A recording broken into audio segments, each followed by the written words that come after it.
Yep.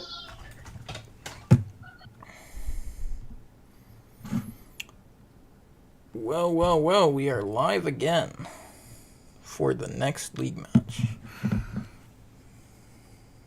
We should be at least. Yes, you are. Let me. Yes, I am.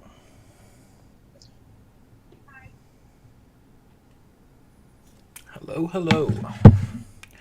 Welcome on back.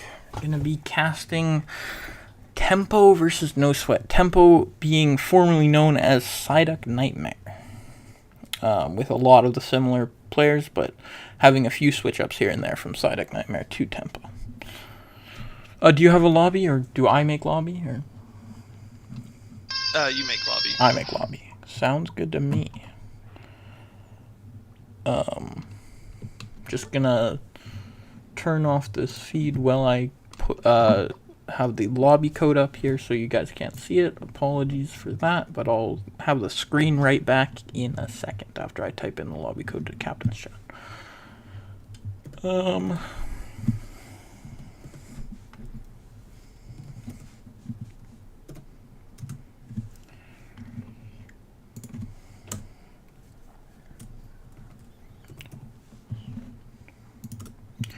Great.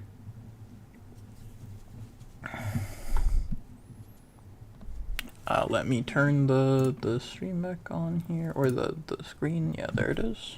Oh, well, I still have the lobby code up, but don't look at that. Just don't type it in and we're all G.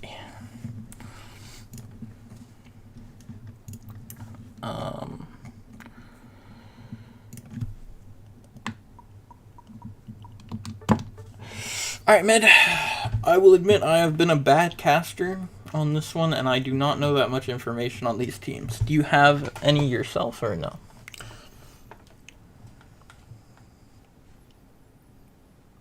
Sorry to pull you into talking as well, but I would... but if you do know anything about the teams, I'd love to know.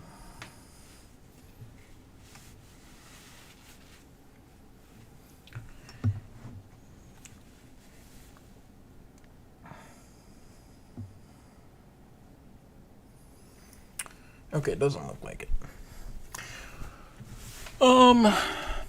Yeah.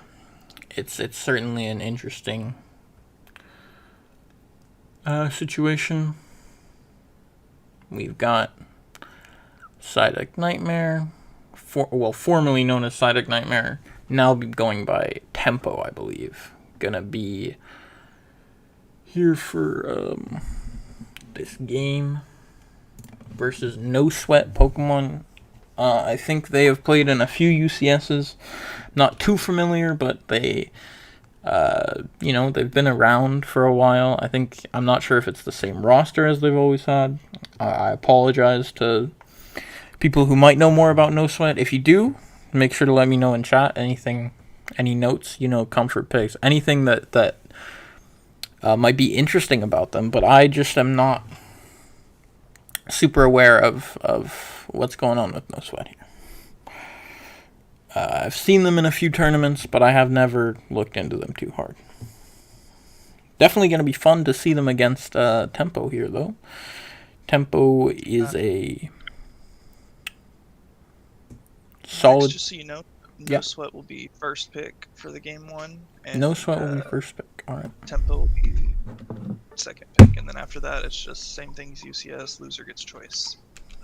Great. Great. So yeah, we just need one more side switch, and then I'll give them the ready check. Have you ever played them in Underdunk? I don't think so. I think I've played them in UCS once, but I don't think I've ever played No Sweat in Underdunk. I could be wrong though.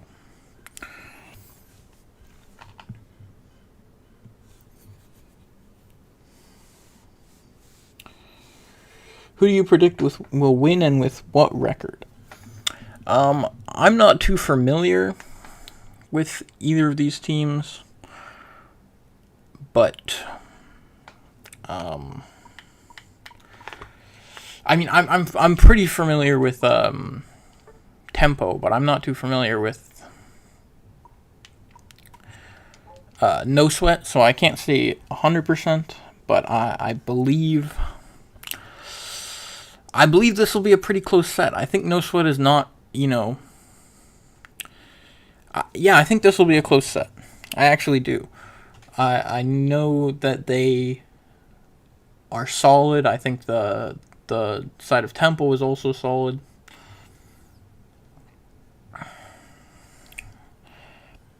Okay, I'm going to take a really quick break from talking for 1 second while we wait for this match to get started. But...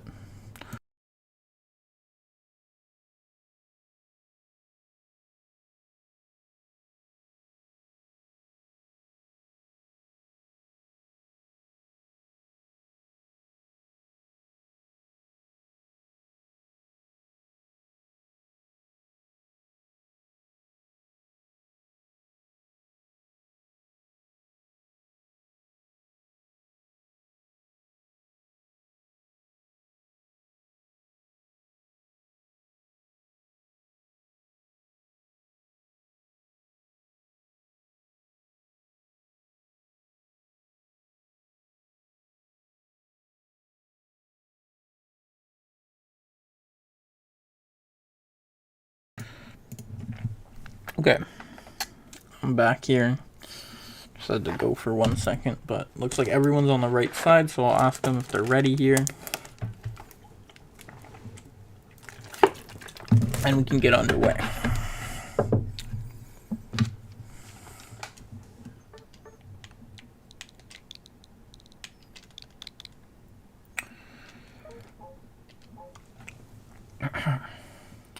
Yeah. Okay, something to note on Tempo is going to be Lion on support here. Really strong support player is Lion. I think that he's definitely outstanding when it comes to Tempo. Is going to be their player to watch out for is going to be Lion on support. And when it comes to the rest of the team, I'm not sure who What P is. I've not seen or heard of them, but excited to see what they have in store as well. The rest of this team I have seen before, formerly known as Psyduck Nightmare, of course. And that's going to be Flex, Orange, and Snowy as well. Very solid. Definitely some good players. No Sweat, like I said, I don't know that much about, but it looks like we have R from both teams, so I'm just going to start it right up, and we'll see what their comfort picks and what they're going to end up playing.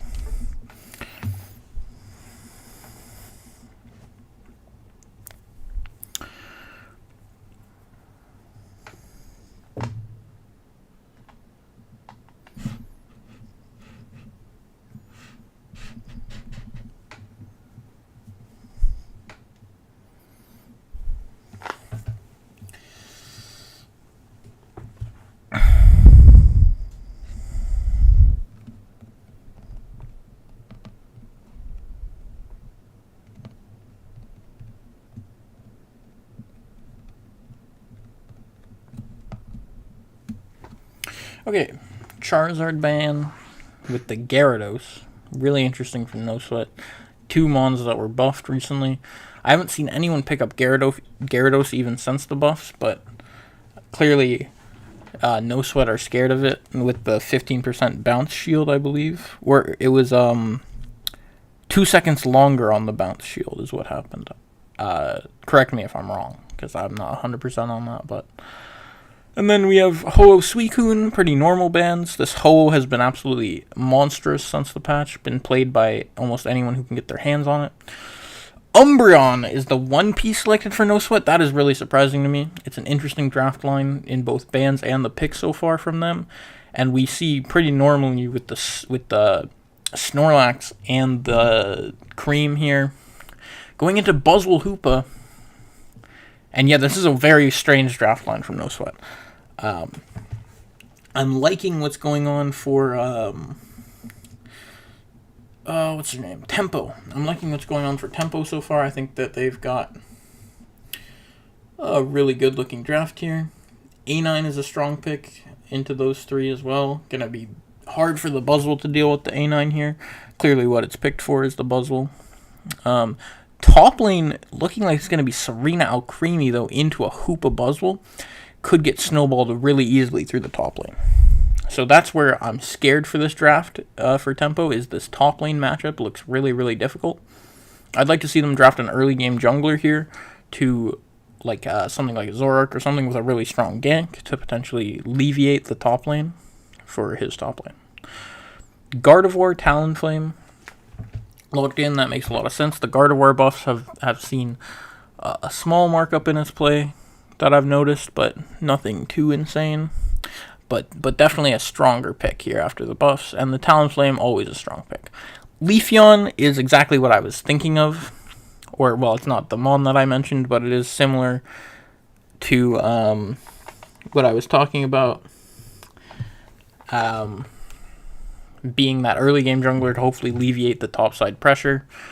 Probably going to be a 4-gank, because trying to catch this Buzzwole and Hoopa overextending on the weak lane that is the Alcremie with the Serena. Bot lane, though, for them is looking really strong, and probably going to end up winning the 2v2 with the Snorlax and A9 into Umbreon and the Gardevoir. That is, if we do see Gardevoir in the bot lane. I think it could also be the jungler here, and seeing a Talon bot could be potentially a thing.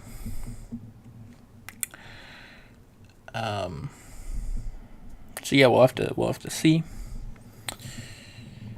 where their lane assignments end up going. Could even be Buzzwole bot lane, but I think that would be a waste of the early game. You want to use it to stomp this Serena here with the Alcremie.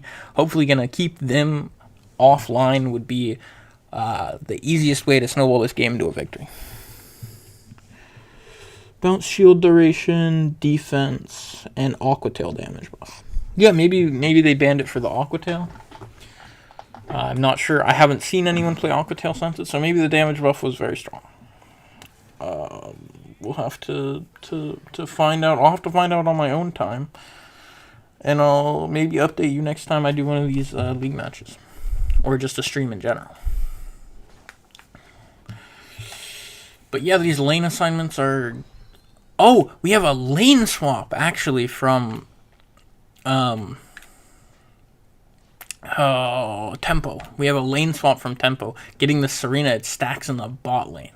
And I really like this choice. It's going to allow this Serena to get online, and going to allow this A9 and Lax to really put some pressure on. We have weak lane versus weak lane in bot lane now, with strong lane versus strong lane, which I think favors the team with a potentially harder punished weak lane. The Gardevoir will obviously eventually get its XP at some point, though the weak lane, being the Gardevoir and the Umbreon, does end up still snowballing the Serena, him getting very under-leveled here because the Gardevoir takes this farm on bot. And the Leafeon 4-ganks the top lane, meaning that he can't come down here to help the XP for the Serena and the Alcremie, meaning they do get snowballed. And then he ends up losing this top lane, and Snorlax dies with A9 being left solo on the pad, giving all the Bs, coming down in the bot lane with the Leafeon, but looks like the only thing they're able to get is XP, not able to get any kills or any big XP for the Serena, being 2 levels down on the Gardevoir. Buzzwole did overstay and stack a bit there. I think he got some stacks in exchange for a death. Not too bad. Normal exchange. And we see Lax getting vision of the Supa. Probably going to look for this red buff, but he's a bit greedy. I mean, this is level 4 Snorlax. It should be an easy kill. I think the Talonflame thinks that this is not a worthwhile kill to go for. Potentially he thinks that there's other people there, or just that the level 4 XP is not worth it for him. Mid-B spawn, we see 0 people going there except for this Leafeon. And this A9 probably going to take it, but we have a push from No Sweat in the bot lane.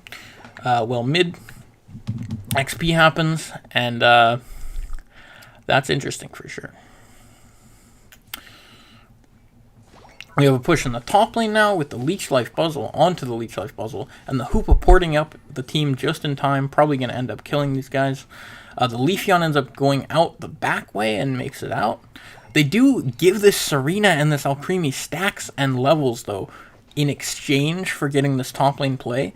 And, well, it's probably a worthwhile exchange. These two are the ones that you really want to keep under wraps, for sure. That and the Leafeon. So all three of them end up getting XP in exchange for the play that was made on topside, which is a good adaptation to the kills from Tempo. Definitely a strong choice, and getting, the things that are important in their draft to the spot that they want. We see Fly on the Talonflame. I saw it a bit earlier as well. It is Fly. It's kind of interesting. Definitely a lot harder to find some of these mons, but also harder to find these flies than it would be to find a brave bird, but a lot safer as well. So it'll be interesting to see whether that's important or not. The team comp is not really lacking damage outside of the fly, so I understand why you picked it, just wanting to be safe and not get picked out if they do end up getting ahead on levels on the Talonflame. It does look like that's what happens. Gardevoir missing Unite, trying to peel off the Leafeon, but Moonblast does enough. Umbreon ulting, potentially unnecessarily, but just wanting to make sure that his carries are safe, as they're going to let in this topside thing. Probably going to try and get mid-bees for the Serena and get him some XP. No, he's actually going to walk down, and I think this is really bad. I think I would like to see him go get the mid-bees instead. The Serena will probably have 0 impact in this fight, potentially even dying in exchange for not getting XP, which is a huge mistake from WUP. Yeah, just a really bad play from the Serena. Unfortunate to see it, but it is what it is. Leafeon does ult the Gardevoir during that time, though, and get a lot of XP. So we see the Leafeon being level 10. Going to be the shining hope for Tempo is going to be through this Leafeon. If they're going to make plays, it's going to be through a big Leaf ult. It's not going to be anyone else most likely, although Serena does have some decent matchups if the does end up working. Like if this Talonflame isn't careful, or this Gardevoir isn't careful, and they make mistakes, then this Serena and A9 can definitely get some XP. The A9 kills the Buzzle here, but a lot of it is just the fact that they have 4-man to 1. Serena has ult. Oh no, already used ult. Serena already used ult, probably on this Talonflame. I'm not sure though. But they do end up breaking the pad. Really strong. And Leafeon ults. Buzzle misses the Leech Life, and Leafeon's going to get out. Luckily to him, the Buzzle ends up making a mistake. He's going to be able to cap this bot side as well. And this is looking a lot better for Tempo. Definitely a strong... The Hoopa ports down just in time to stop the Serena. So they will keep this bot pad for now. Going to be big for the Gardevoir, but it's only on 4, so Tempo can definitely break it sometime with smalls if they do so please. I'd like to see the Snorlax potentially hang back and try and break with the 14 right now, and he does do so. And this Gardevoir being a little bit negligent to his pad's well-being, but potentially intentionally not really seeing that much value in it because it was already on 4 points, wanting to just rip this objective faster instead. Top Bs are up with the walls, and we see mid Bs being up as well. I'd like to see these teams definitely prioritize these mid Bs, as they are the most important farm on the map right now. This bot push seems a bit strange. It's a bit of an odd choice to go for a push so early, and no one has taken these mid Bs yet, instead favoring the top objective, which I don't like as much. This is just going to give them a little bit of pressure, potentially, to go take the mid Bs afterwards. But if we saw No Sweat take the mid Bs while they were ripping the top objective, this top objective would be useless for them. Leafeon gets mean looked, which is able to save the lives of a couple people for No Sweat. Big play from the Umbreon. And Red Buff now getting robbed, forcefully taken by Leafeon. Who breaks into the enemy central area like a burglar would break into a bank. And he says, "Give me all of your precious valuables. I want to be able to slow people, and I want to be able to have faster cooldowns." Yeah, interesting levels-wise. We see a big... Well, it's not really big. We see a pretty even levels, but this Leafeon being the outstanding factor in the entire game, being the level 14. Potentially going to be able to hit 15 if the Serena doesn't take this from him, but it does. Would have loved to have seen that go over to Leafeon for the more important level spike there, but Serena ends up taking it. Positioning, though, is a bit weird from Tempo. They don't end up getting any, but neither does No Sweat. So Tempo ends up being late to positioning in No Sweat's L, but they do get there fast enough to get there before No Sweat, because No Sweat was very complacent sitting in their Pixel and their Choke.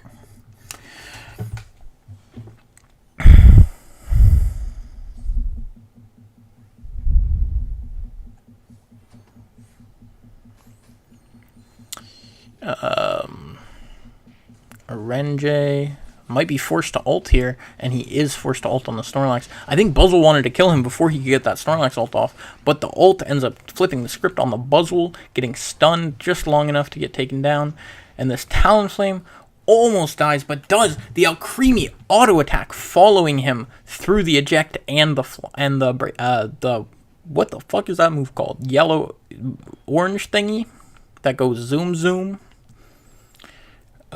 Flame Charge. He follows the Flame Charge. Hoopa looking for a back cap here.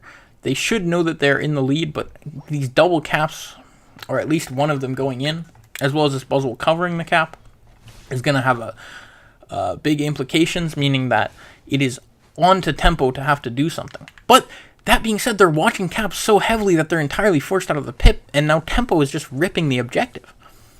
We're going to have to see Talon potentially going in with the fly, and it goes to Tempo. I'm not sure what happened in that flip.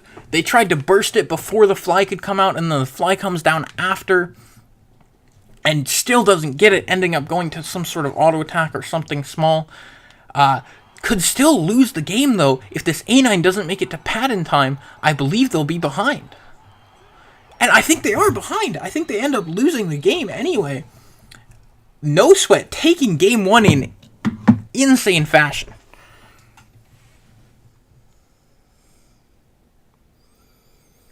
Wow. That was crazy.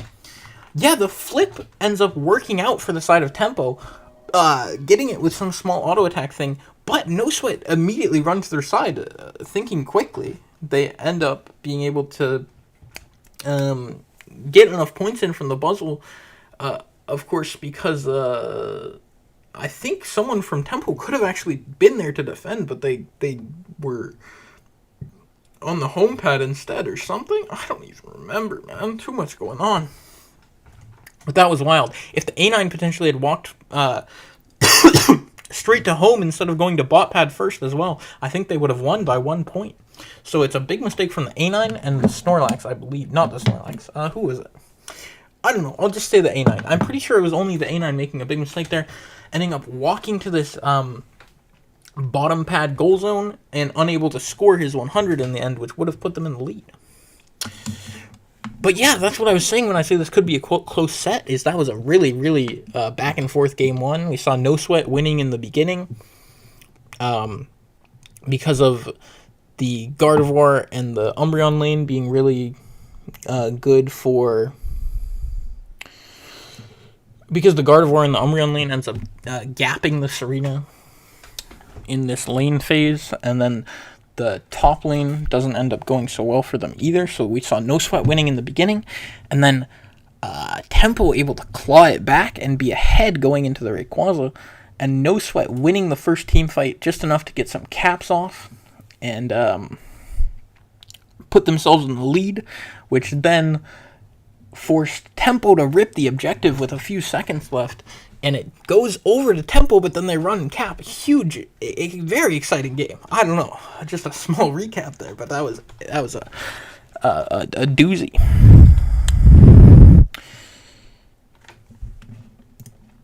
I got pinged in the caster prison. Okay.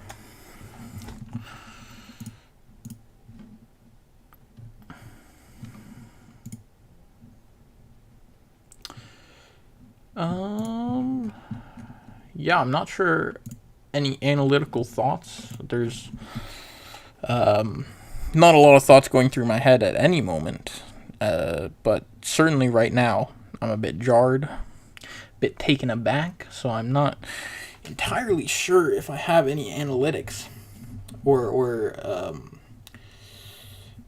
things that to point out from like the draft or the game or how that went down, but yeah, I don't know. I'm just a bit lost. Hopefully, I'll be able to keep better track of some things in game 2 and give you that when that game is over. So I'll ask our teams, Midder, if you're there. Maybe you could ask which side Tempo wants, because I believe they're on the bottom side right now. So we can keep them there or move them if they so please. Or their second pick. Tempo is keeping second, Max. They're keeping second? Alright, I will ask if everyone is ready then. I would like to see Gyarados. Well, I guess No Sweat won, but I still think the Gyarados ban was a little odd. Yeah. Yeah, why do you think that was? It must just be something that No Sweat has worked out, because even in draft, I actually liked Tempo's draft a little bit better than No Sweat's, but it was obviously very clear No Sweat had a comp that they wanted to run. They got that comp, and I'm guessing that they just have decided that Gyarados is something they do not like playing against in their comp. Sweetwater. Yeah. For sure. Man, this Adam Ninja guy really hung me out to dry, huh? He really did. Alright, looks like everyone's ready, so I'm gonna go hit the big red button, as I've been told not to so many times. Hit that button. Yeah. Yeah, is there anything you'd like to see changed up from either team in draft here, while you're still on comms mode?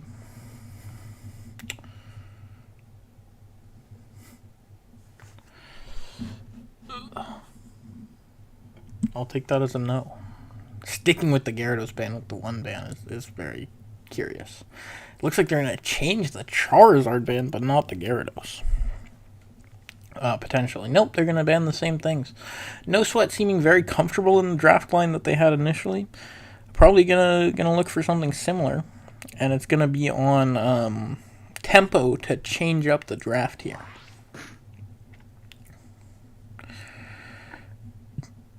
So far, it's been all the same, though.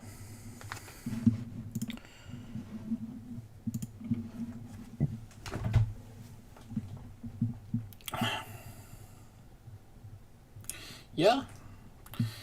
Like I said, No Sweat seems to be very comfortable in the draft line that they displayed, even though it's not like what the meta would dictate.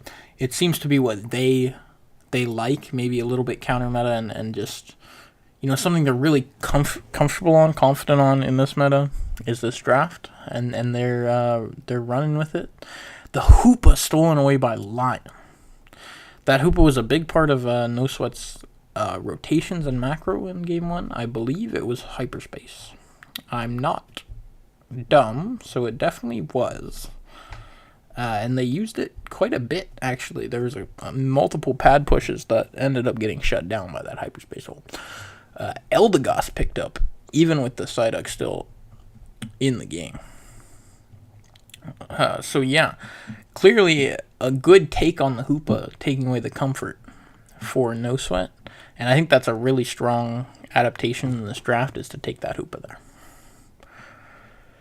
Of course, we see Buzzwole again. Same with the Leech Life. That was one part of No Sweat's draft that I wasn't too keen on in Game 1, so I wouldn't have minded seeing the Buzzwole switched up. But they do end up switching to the Delphox instead of the Gardevoir. I'm wondering what the reasoning for that is. I liked that Gardevoir pick quite a bit. Could still be very strong going into the A9, especially into the Lax as well. They steal the Talonflame, as the Talonflame player ends up going with Zera instead as well. Zera could potentially see go Wild Charge here for this A9. Will be a lot easier to play on the A9 if they do, but if not, this A9 will end up being a counter pick to this Zeraora if they do go discharge. Outside of that, I'm a big fan of Tempo's draft here. I think they really realized what were some problems for them in Game 1, and even though No Sweat is now up a game with an excellent performance in Game 1, No Sweat, looked really impressive in that game. Tempo, I think, have made really good adjustments in this draft, and if I were to give my prediction, I think this Game 2 would swing over to them. But we'll have to see.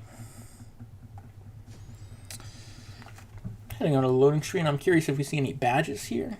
We do on the Zera, as well as the Talonflame, Snowy on the A9 being a big comfort pick with the gold badge, and that's good to see.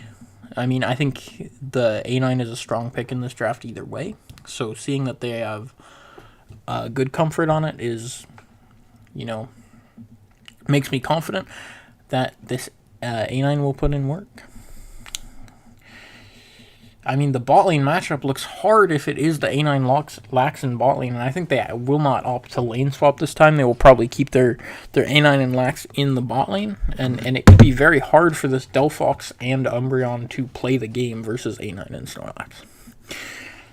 We'll see if the jungler maybe ganks bot to alleviate some of that pressure, perhaps, from No Sweat could be something we see. But this red buff going to be taken by this Eldegoss. The jungler is not aware, though, and ends up being a little bit late to it. Going for his Baltoy first, but does get there in time.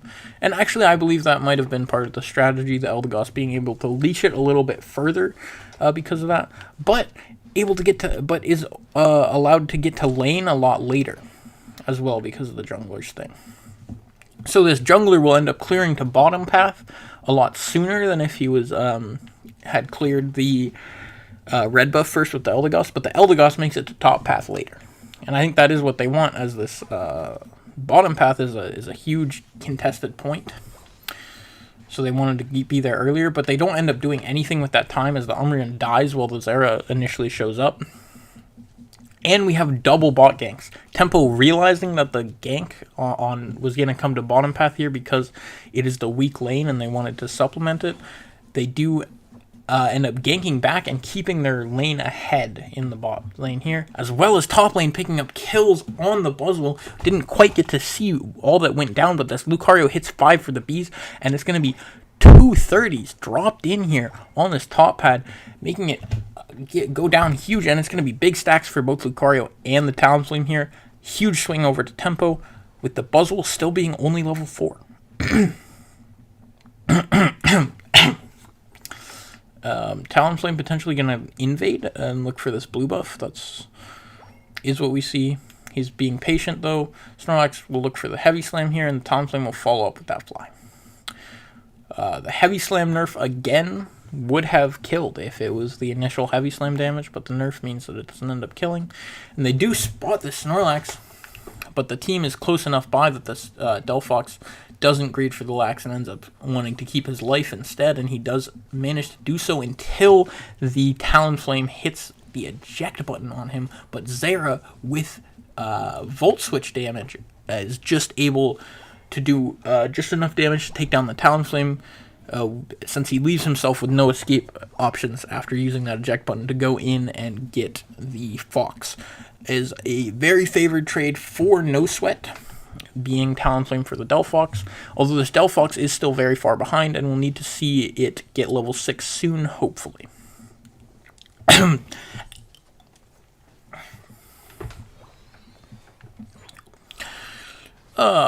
We have level 9 Lucario and most likely a level 9 Talonflame in a second here, so they're going to try and use these pressure points of the 2 level 9 things, I believe, to force this bot lane, but the Talonflame is a little bit late. So if he ends up getting here in time. No Sweat, though, very aggressive here, despite the 2 Unite moves of Tempo, and that ends up costing them. I would have loved to see No Sweat potentially just stick back on this pad and give up the objective, or even play through topside once they see everyone in bot lane, although that could be hard since the Hoopa portal.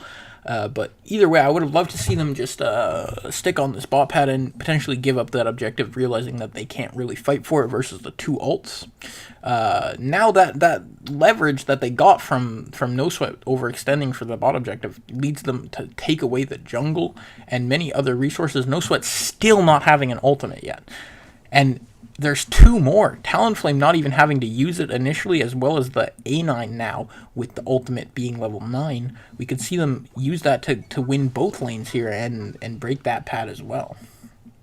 Talonflame ejects his ultimate that was going clear into the runway, was clear, but then he ejected into the wall. You know, they do love those walls. He said, "Oh shit, I missed the wall, I need to eject," and then he went straight into the wall. Classic Talon. Oh, big eject slam from the Lax. I don't know if he knew the Zera was in that bush somehow, or if he just ended up getting lucky trying to eject slam onto the Buzzwole and pick him, but the Zera Aura gets hit as well. And it looks like they're going to use more ultimates. We do have the Fox ultimate here, which is going to be big if they're able to lay down the Fox ultimate on that pad. But there still is just too many ults, the ult advantage being towards tempo, and they end up taking over this game in game 2. So far, at the 5-minute mark, there's 3 pads destroyed already for No Sweat, and it's looking tough. Yeah, and I think this one is just happened on the draft screen when they took away that Hoopa, being a huge factor for No Sweat, and No Sweat is now unable to break any pads. The Hoopa being too able to keep them up. Lax is dying now so that his team can rip this objective freely, and the Hoopa can get this map pressure on Bees, of course baiting 2 people down to his death, only being level 10, not being that impactful of a death. It's a really good death from this Lax.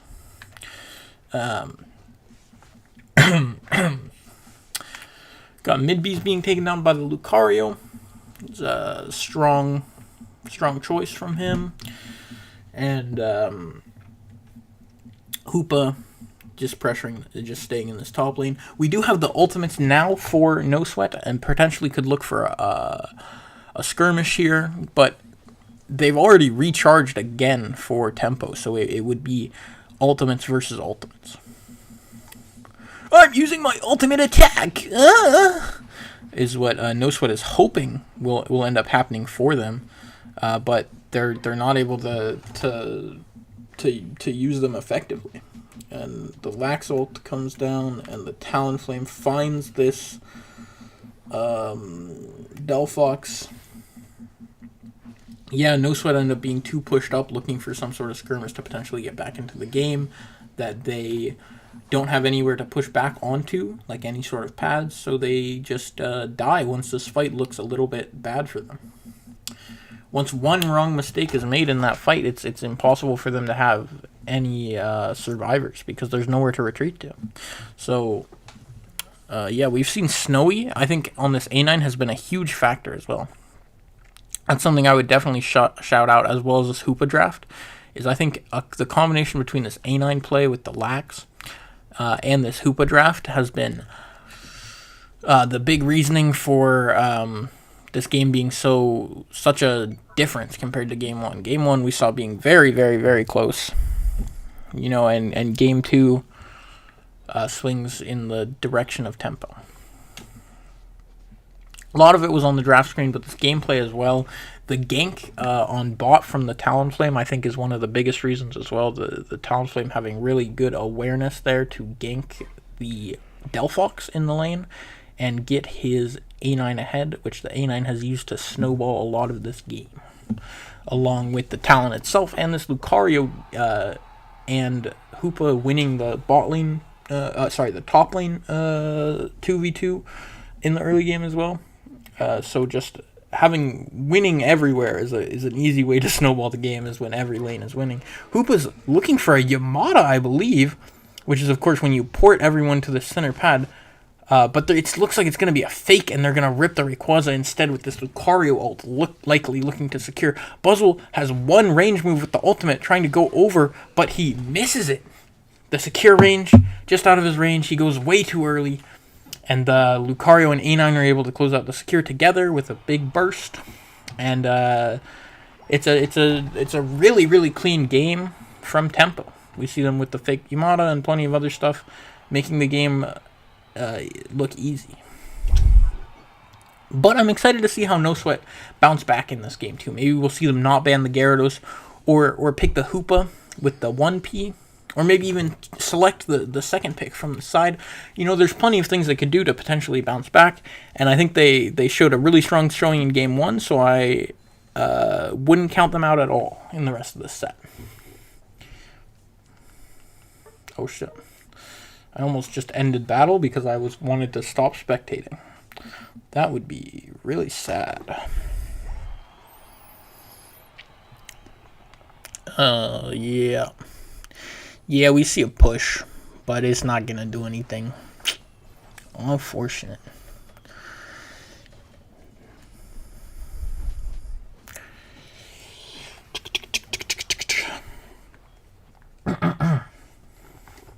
Good voice resting time though in this 1 minute.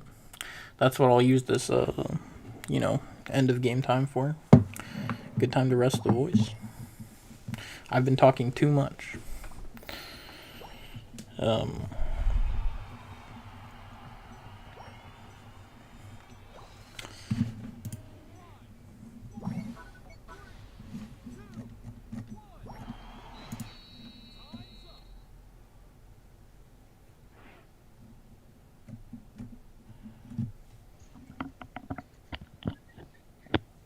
Just to give you a heads up, Max, I am actually going to have to leave. Oh, all right. So you are completely solo now. Completely solo. Tragedy. Any fun stats you noticed after that game though? Before you head out? Luca keeps its 100% win rate. There you go. The biggest thing I saw, and it looked really good. I mean, Tempo looked like they saw what No Sweat was trying to run game one, came in with their own comp game two, and they never took their foot off the gas pedal in that game, it looked like to me. Yeah, certainly. Wait, That, I'll have to tab into Discord and take care of the ready checks myself. We might see a little bit of lag in the draft screen, but I doubt that the stream will lag in the actual games if I do end up tabbing into Discord here. So it's probably fine, and I can ask what sides people want and if they're ready by myself. Yep, they want to stay first. All right, that's interesting. Oh, look, you have a pop sign. Oh, hi, Popsy. Hey. Welcome on to stream. Have you been watching it all? Do you know? I actually have it put up on like my second screen while I'm just doing other stuff. I see. Well, did you have anything interesting that maybe happened that you'd like to share? I don't know. Well, I always like seeing Zara. I didn't really look at the match that much, but I looked over at one point and it was like, what, 3 minutes left? And I think all of the goals were gone. I was just wondering what was happening. Yeah. No, it was tough. Definitely a snowball. Well, I'm going to take 1 minute before I start up game 3, and I'll be right back in 1 second here for the stream.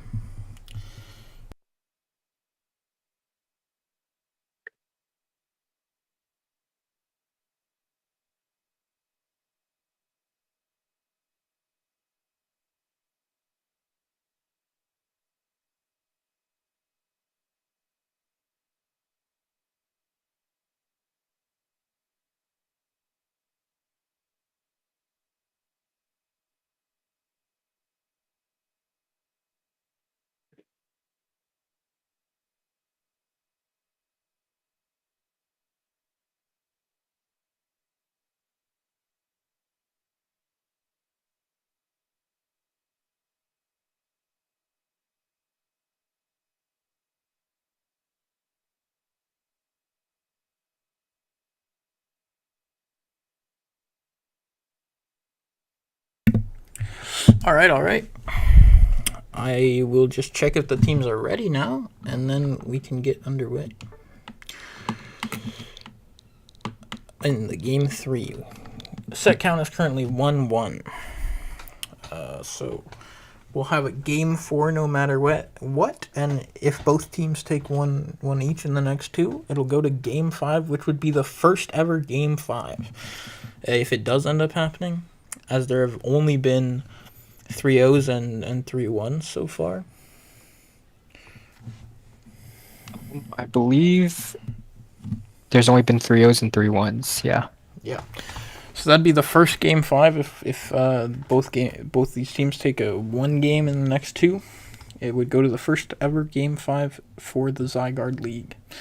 Of course, it's early days in the league still, but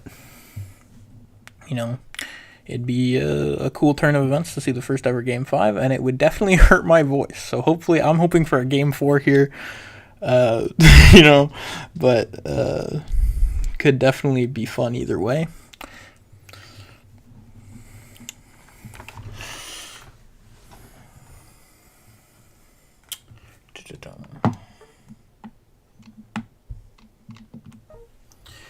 Looks like Tempo are going to take a minute as well. They're not quite ready.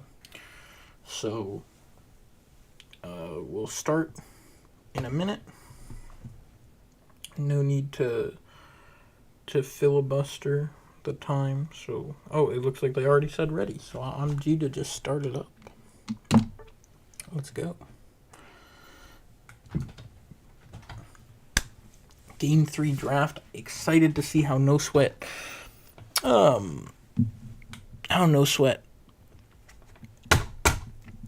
adapt for that game 2. I think they mostly lost that game 2 on the draft screen, even though the game was quite a stomp. And obviously they could have played better and done whatever, but the draft was really a problem. And they do ban Charizard first. Maybe they won't opt for the Gyarados ban this game, and we see Snorlax instead. And I like that change of pace for No Sweat not banning out the Gyarados, because I doubt that we would even see it played here, but we'll find out if they do opt to take that Gyarados that they've banned themselves. Maybe No Sweat could take the Gyarados for themselves that they've been banning, or we'll see no one pick Gyarados is very, they 1P the Gyarados. I think they believe these buffs are very strong, and since the patch is very new, it could be that way. No one has a really solid read on the meta, even though this Gyarados pick is not what we would expect, and most people don't believe that these buffs have had that big of an impact to be 1P worthy. No Sweat clearly do, and they might be right. So we'll have to wait and see. We do see the Hoopa taken away again. That was a big point in the draft from Tempo. But with the early Mammothswine pick, I think that is an abysmal pick, to be brutally honest. I do not like early picking Mammothswine into Gyarados, especially with the bounce. That can definitely make this Ice Fang not very good, and I would hate to see Ice Fang here. I think it has to be Icicle Crash. This game with the Blissey and the Slowbro already it's going to be very, very difficult to hit an Ice Fang. And then Blissey pick as well, and Slowbro pick. And then Lucario and the Espeon. Opting for Espeon instead of A9 here. I'm not entirely sure why, but it could be to go for the stored power and do some more damage instead of the CC. Potentially thinking this Blissey will be safeguard and thinking you might not get as much value off of the A9 combo as a result. Pikachu locked in with the EXP share probably will get taken off here or swapped around, one or the other, as they have Slowbro and Blissey. And the Metagross last pick is, I think, really strong. It's going to be hard for No Sweat to manage the damage to take down this Metagross unless they find, big combo plays, maybe the Slowbro ult, or maybe someone with the enhanced Blissey ult. But in regular skirmishes, I think it's going to be hard for this Metagross to actually go down.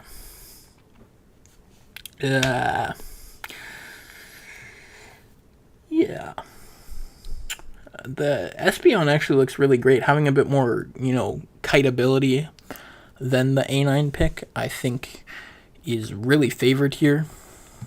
Being able to, snake its way around a little bit more if it does go stored power, which is what I would expect to see from Espeon here.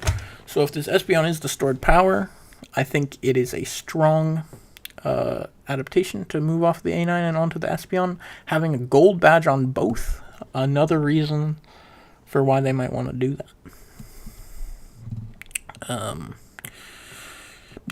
I'm excited to see what this Gyarados cooks up. Clearly is a pick that they think is very strong, and I'm excited to see if it lives up to what No Sweat is prioing it as. See if this Gyarados can take over this game. I mean, if it gets a lot of levels, it will be a strong pick on the Gyarados here. But this top lane is looking kind of hard, being most likely Gyarados and Blissey into the Lucario with the Hoopa. So I'm going to follow this Gyarados here for a second and see how they end up playing this laning phase into the Hoopa and the Luca. Is going to be really hard to work out. But if this early game goes well for the Gyarados and for No Sweat, and they end up coming out of lane phase higher level than Lucario somehow, I mean, I doubt it. But if that does end up happening, I think it'd be really good for the game, and they would possibly, maybe some sort of kill could happen and see an early Gyarados. If that happens, then No Sweat would definitely be favored in this game if this Gyarados does not get shut down by the Lucario. I think draft-wise, the Gyarados is stronger than Lucario when it comes to that late game, but this Blissey Gyarados, again, can just definitely get bullied on these Bs or in various different things. I'd be surprised if we didn't see at least one kill of some kind coming, or if we don't see one kill or at least, all the Bs. Yeah, and it looks like they're not going to kill anyone, but they're going to have to give away every single B to Tempo, which is not what you'd like. But it is better than anyone dying, and the Magikarp dies anyway, everyone being forced to retreat on 1 HP. Blissey hits the backs and lets them walk towards the enemy side. A mistake from this Blissey. Lucario staying here ends up killing the Blissey and missing E-Speed now, but not able to be punished as there is no damage from No Sweat in this game. And this early game, again, being dominated by Tempo. With the invade as well, have to see what they get up to. They managed taking both buffs, though I believe Metagross is very deep. Potentially giving this Magikarp some auto attacks is not very good for them. Those autos do contribute to the Gyarados gauge here. But the Magikarp is level 4. And still has got a little ways away on his Gyarados gauge, even though it's 740. So it's not looking good for No Sweat, especially in this top lane matchup. Level 4 to level 7. A 3-level difference. Just hitting level 5 here, but still Magikarp. 720 Magikarp. That's not what we wanted from this Gyarados pick that was one that was prioed enough to first pick.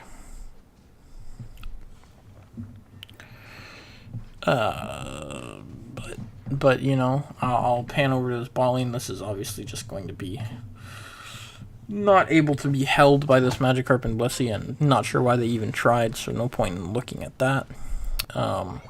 We've got 2 ults from Tempo here. Good cap behind on the 30 from the Slowbro, but this Pikachu is a bit too negligent with his pathing to get over to the pad and doesn't get his cap as well.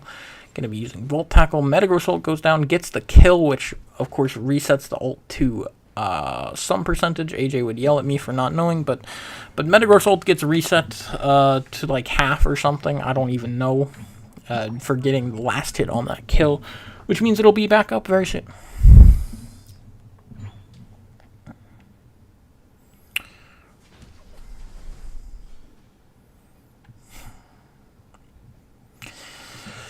Yep, we've got the Lecky here and the Mamoswine just farming in the bot lane, making sure that no one can cap on his pad. These 4 taking the Lecky. The jungle is up. Maybe someone of No Sweat could have taken it. Well, you know, these guys are not really paying attention to their own jungle, just looking to push this top objective. Maybe we'll be able to push it in. They only have Blissey ult here on the side of No Sweat. Gonna have to use it. And this Blaziken flashes into the stun and dies as a result. I mean, it's a tragic flash for him. You know, really bad play from the Blaziken, but the Blissey not even able to ult. They use their ults too well from Tempo, and they have a lot of pads gone by 5 minutes again. It's looking like a repeat of this first game. I think it's this early game, this lack of early game picks. I mean, you have Gyarados Blissey as your top lane, and you chose your jungler to be Blaziken. You know, something that really, with the 5 gank, isn't even going to be able to help. So it's just, it's a hard 3v3 here, and it looks like No Sweat is not the type of team that's going to be able to make it work with. Once they go a little bit behind, they've been getting snowballed. So I'd like to see them draft to not go behind in the first place here in game 4. If they do end up losing this game, of course, that's a bit ahead of myself, but I mean, the levels are 12-12, and the highest level on the enemy team is 10, same level as the lowest level damage carry for Tempo. It's very scary, especially with this Hoopa and the portal still up. It's going to be almost impossible to break one of these pads since the Hoopa is going to be camping on the pad. And this home Lecky as well potentially could be saved all the way until Rayquaza, or just taken early to put a lot of pressure on and get this top wall in this jungle. I do not believe, though, Tempo knows the timers on these, so if they take this too early, the top wall will be down when they have the pressure, and they will not be able to take it. Does get stopped by the Pikachu on the 30-30, but they get instantly Lucario ulted. The Slowbro hasn't even ulted this entire game, and you might have to just use it here, to stall out this push. It's a tragic use of the Slowbro ult, something you want to get a pick with usually, but they just have to use it to make it so they can't get those 30s in. Do end up killing the Mamoswine. The Mamoswine there, I believe he just kills himself in order to get his 2 carries out, guaranteed. And though I don't like it myself, I think they were probably going to live no matter what.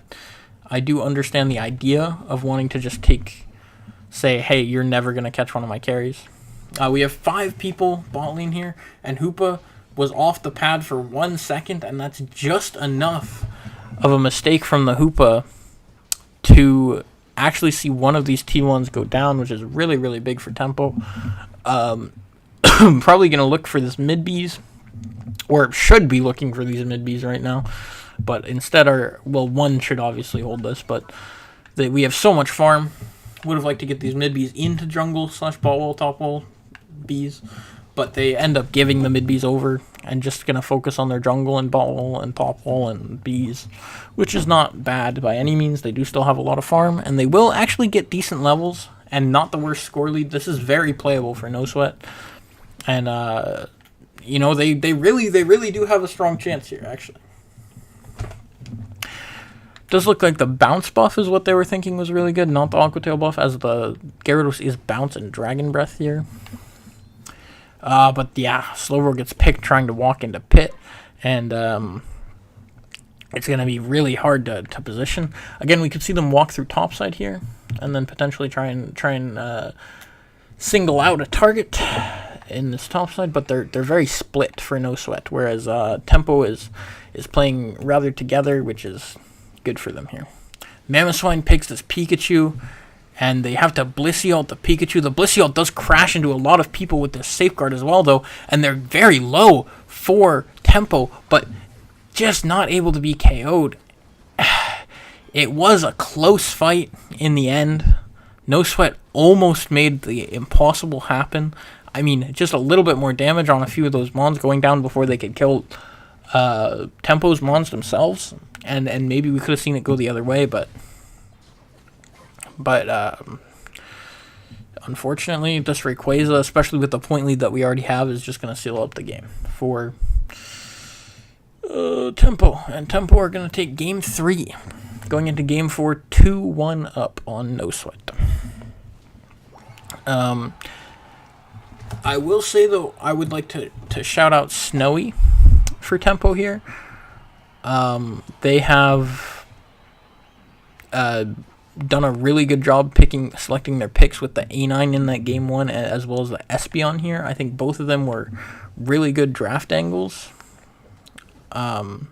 for the situations. I wouldn't have been surprised to see them lock in the A9 again, just because that's what they played in the other game. But they opting for the Espeon, I think, is much better and a really good heads-up choice from Snowy. Yeah, just the draft overall, I think, again, is a really well done by Tempo. No Sweat with the Gyarados 1P, I just don't really see it. Maybe they'll give over this Gyarados next game. Maybe Tempo won't even pick it. I wouldn't be surprised if they could have got last pick Gyarados, but they ended up 1P'ing it instead.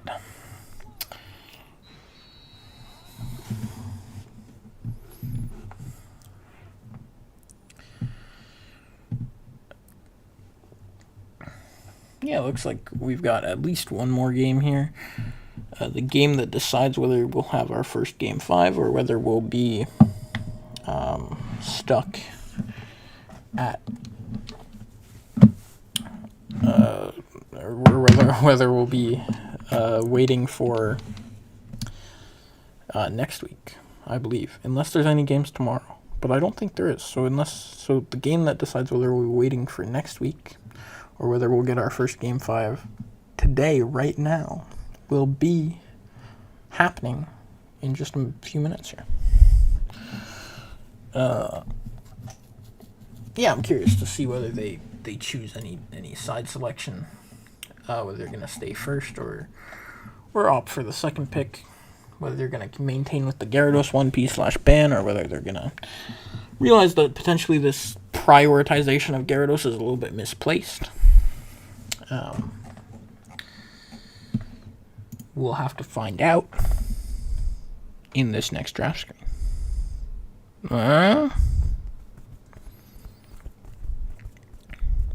Chat say, I'm excited for game 4. Backpack. Our game is tomorrow. Oh, okay. Yeah, so we do have a game tomorrow. We have Arson versus someone tomorrow. Hi, Evoli. Yeah, I think we have matches up to Sunday. Is tomorrow Sunday? Tomorrow is Sunday. It is. Yeah, we have matches tomorrow. Okay. And that should be the last one for week 1. Yeah. Yeah, this game of No Sweat and Tempo. We'll see what side No Sweat. I'm just going to ask here. Side this time.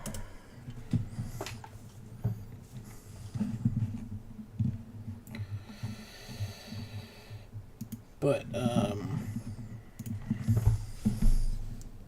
versus Meow. Okay, it's gonna be a fun game. Hopefully it'll be me and potentially also Adam next time, as he ditched me yet again. Hope you're doing well. Thank you. Yes, I am. I hope the same for you. Ace says he's really excited for tomorrow. Yeah, I would be if I was her, but I am not, so I do not know. Let's see, I got a response, so let me check it. They You're not excited for tomorrow.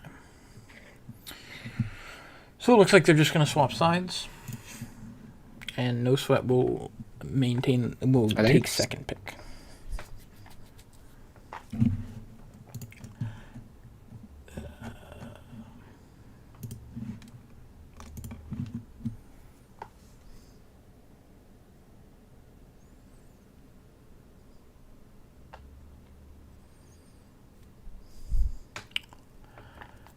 Yep, waiting for a Renjay and to swap. Yeah, there we go.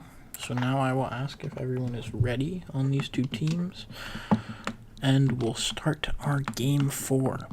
Been an exciting 3 games so far. Game 1 especially, but game 2 and 3 not being too lackluster either. Oh, there goes No Sweat Markle.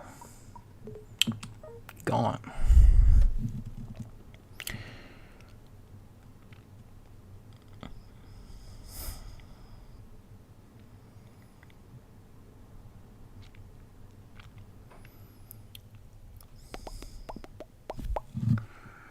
Markle, is that right? Markel. Yeah, I'm not very good at reading English. So I don't know. Okay, looks like they're back. What is he setting? R from No Sweat. See if we get R from Tempo as well. And then we'll send it if we do receive that ready from Tempo.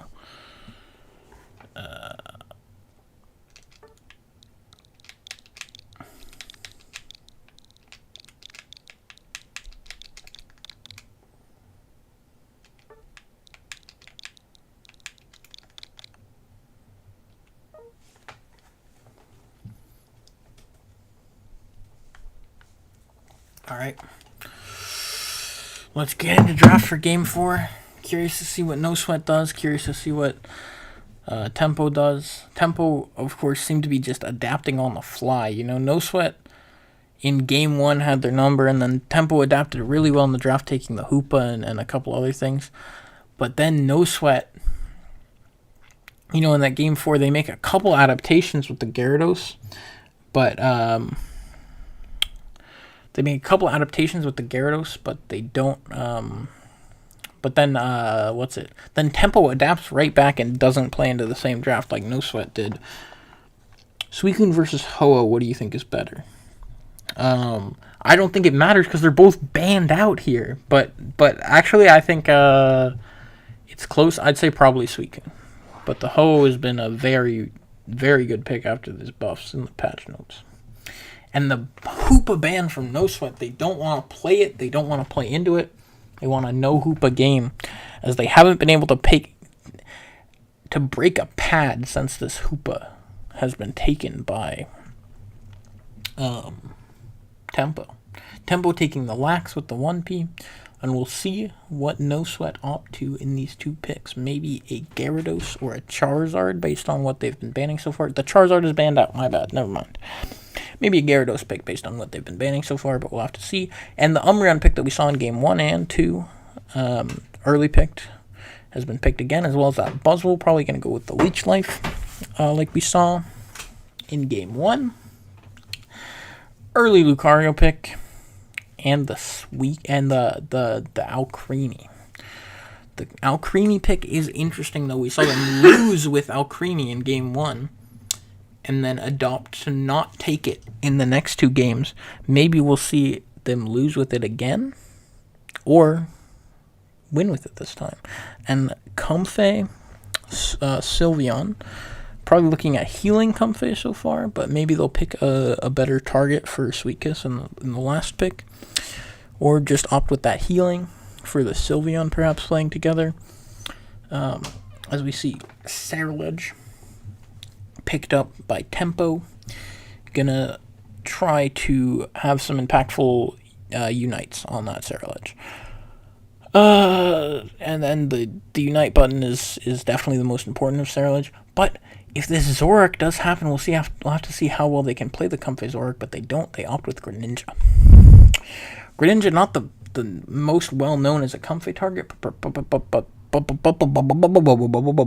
Bubble Beam. No one has Bubble Beam. If only. That would be a cool move for Greninja. But yeah, we'll have to see if the Comfey ends up playing on this Sylveon or this Greninja. I would be surprised to see it on the Buzzwole here. I think the Buzzwole will most likely be playing by himself. And A9 is locked in as well. That's the pick I haven't talked about yet. The A9 pick. A remix. Yeah.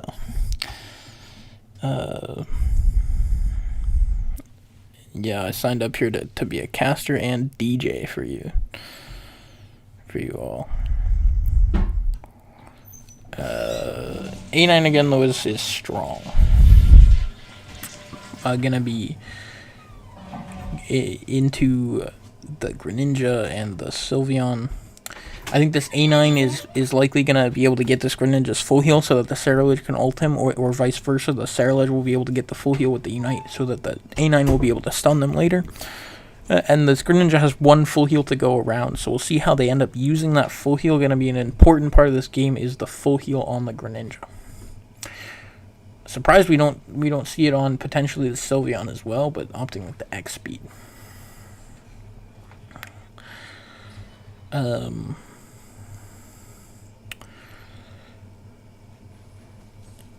Yeah, tempo looking strong in the last 2 games, but no sweat. Kept it very competitive in Game 1. We'll see if they're able to bring back that Game 1 spark, playing into this Alcremie again. This Lucario is another pick to be talked about, maintaining 100% win rate in the league, and has been a very impactful pick by comparison to that Serena we saw in Game 1. The Lucario has looked very, very strong. As the Serena obviously was like useless in Game 1, no offense. He was kind of running it on Serena Game 1. But this Lucario has looked very strong for the team. They opt to starve the Sylveon as well, giving the level 4 over to the Umbreon, and it goes with Foul Play. I like this Foul Play pickup a lot. Going to be strong into the A9, able to potentially catch it out, as well as the Cream. We did see the Cream in Game 1 go with the Shield move. I'm curious whether we'll see Recover or Decorate here in Game number 4. But we have 5 on Lucario, which means that it's going to be a hard fight for No Sweat, and they end up losing it. The Buzzwole going down, thinking that he can play for Bees when he in fact cannot. Good full heal usage, though, from the Greninja to, not die as well. And Buzzwole does end up hit level 5. Gets Leech Life. It could be a lot worse for No Sweat. The jungler is too chunked to go invade, so we will end up getting this next rotation on Greninja here, which is very strong. Looks like the Comfey will mostly be playing with the Greninja. I'm curious why they're clearing with it, though. I feel like he could be very impactful playing for some vision up here, or maybe with the Buzzwole or even the Sylveon. Getting off this Greninja while he's clearing would be a really smart choice for this guy, especially because the mid-Bs just go down completely with no vision of anyone there, and the Sylveon walks into them all because we didn't have vision, because Comfey didn't see it. So, big mistake from the Comfey.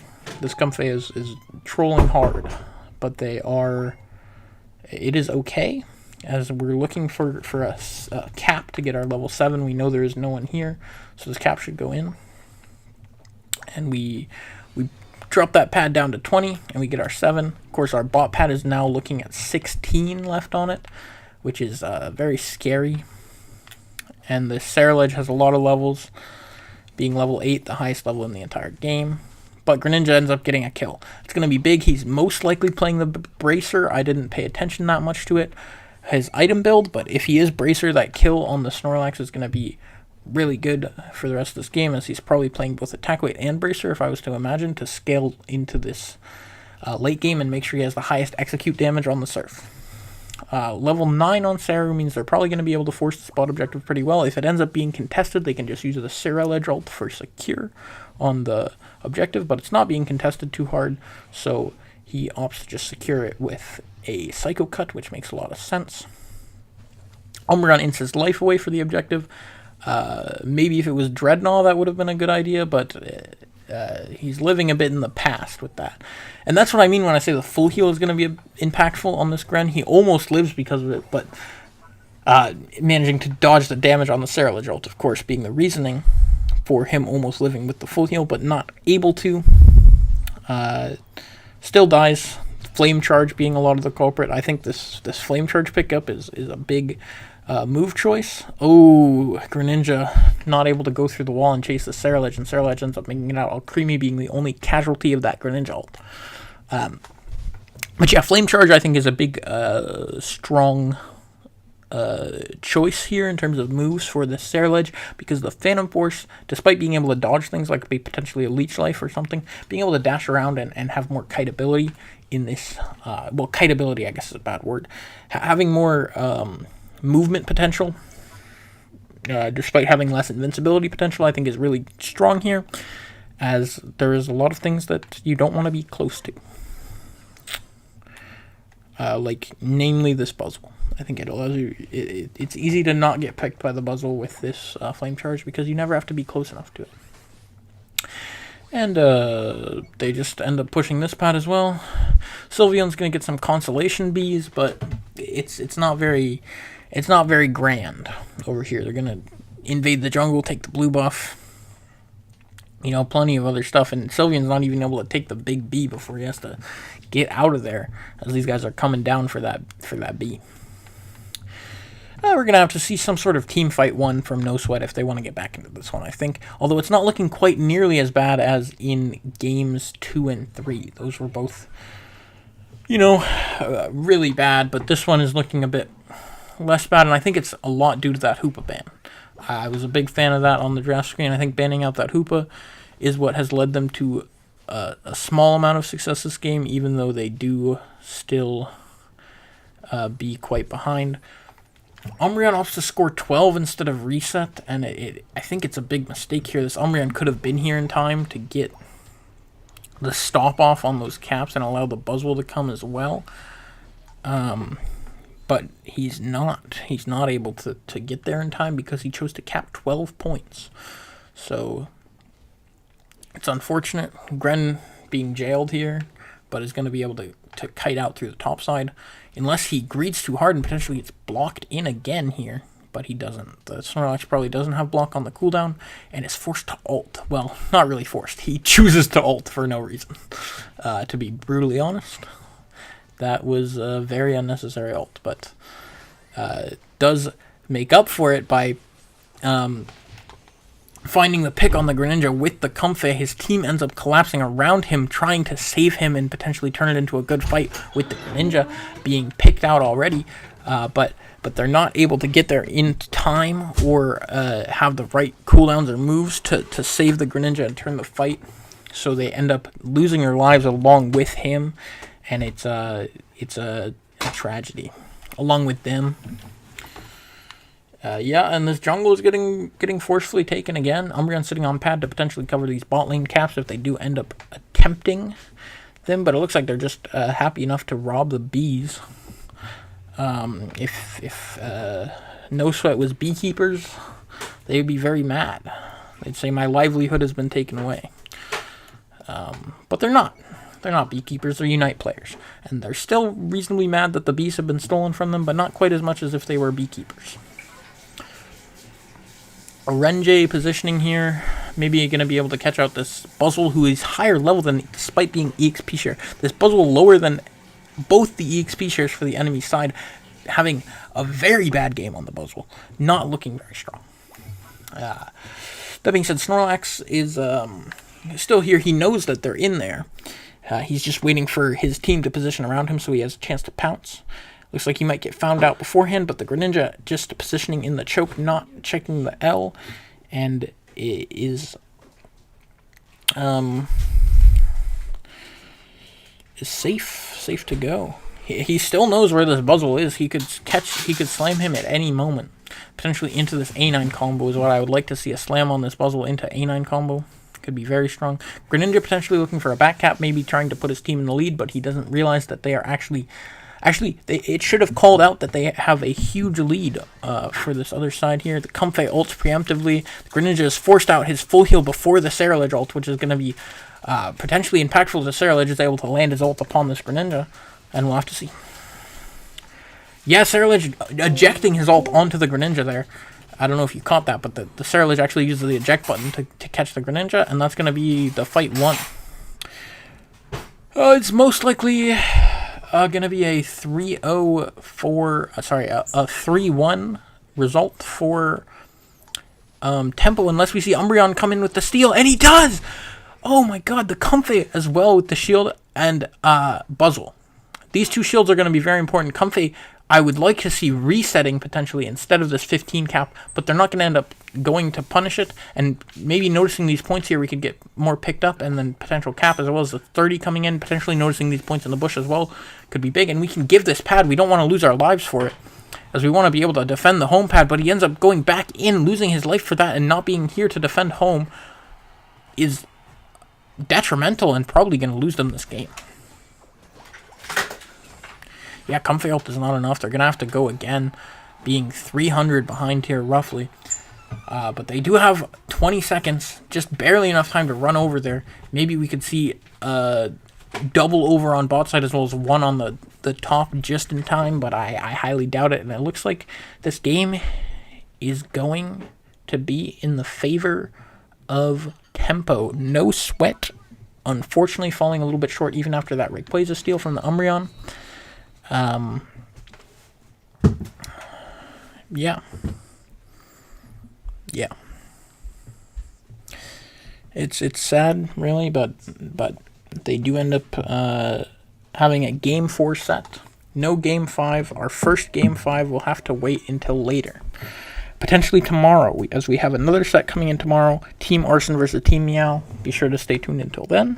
Well, not stay tuned. Be sure to come back then to tomorrow for that set. But yeah. An unfortunate result for No Sweat, but they did still look relatively strong in the grand scheme of things. Of course, Tempo is a strong team as well, so we could see No Sweat still have a good showing in the rest of this league, as this week 1 matchup doesn't quite swing their way, but they do look quite strong in it anyway. Yeah, I don't think I'm going to do a winner's interview on this one either. I don't have much of thoughts to ask, and I'd like to just end the stream, but of course I wouldn't be here if I didn't want to, but I am quite tired after this 2 back-to-back solo casts, so I think I will just end this one off. Pleasure covering these games, and be sure to maybe subscribe so you don't miss the game tomorrow. If you want to catch that one, it'll pop up on your subscriptions box if you subscribe. So go ahead and do that if you want to catch it tomorrow. So you'll see it if you log on to YouTube. With that being said, I'm gonna end stream here. So pleasure. It's been a pleasure.